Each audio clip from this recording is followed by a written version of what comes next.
It is now time to shift our focus over to the weather with Nebraska Extension and Market Journal Chief Meteorologist Eric Hunt. Eric, we got that warm weather you teased us about last week, but I'm afraid we're not quite through the winter just yet. How are things shaping up? Well, thanks, Bryce. Saturday is the first official day of meteorological spring, but we're not quite done with winter weather for some of us this week. More on that in a little bit. Starting off the week, though, Monday looks pretty warm across the state. Temperatures mostly in the 60s for highs. So again, we're going to have some ice jam pressure along the Platte, Elkhorn, and Loup River. So low-lying areas near there will still have some flooding potential the early portion of this next week. As we head into Tuesday, Monday night into Tuesday, we'll be watching this trough move into the central plains and into the upper Midwest.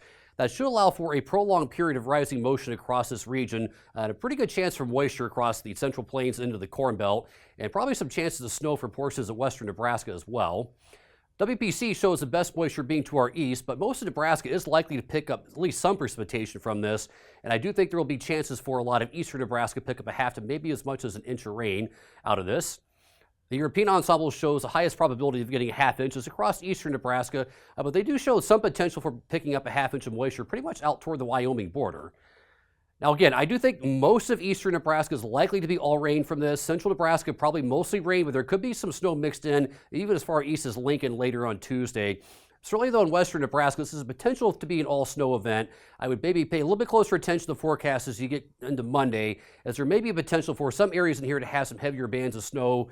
Right now, it's kind of hard to pick out where exactly that may be, but there may be places that pick up 3 to 6 inches of snow and other places may not pick up much of anything. Kind of the way things go in March.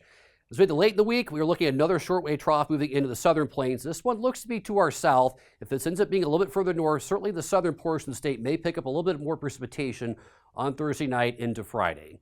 By the end of the week, though, we are looking at ridging building back into the north-central United States. That should keep us relatively warm. Certainly by Saturday, I think most of us should be back in the mid-50s to mid-60s, so pretty nice end of the week. We are expecting warm temperatures to stay around through next weekend and probably early into the week after next. So that's probably good news for those of you who are wanting soils to thaw a little bit more. No real signal for precipitation across this region during the period from the 8th to the 12th of March. Certainly looking wetter toward the west. And I think that's because we are starting to enter into a more active pattern finally. And I think this will start these troughs will bring us more chances of precipitation as we head toward the middle of March. Again, it's too early to say exactly what's going to be coming out of this in terms of precipitation type. Right now, the biggest cold looks to stay toward north and west, but I think we will certainly have to watch to see if we get enough cold air in here to produce some additional snowfall in the middle of March.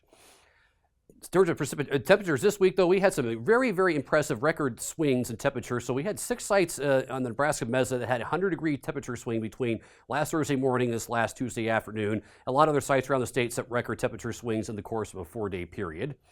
Soil moisture right now across the state is pretty lacking, as it is across this entire region. Again, we are dealing with a lot of drought across a lot of the Corn Belt, northern high plains, starting to see some dryness across the southern high plains as well.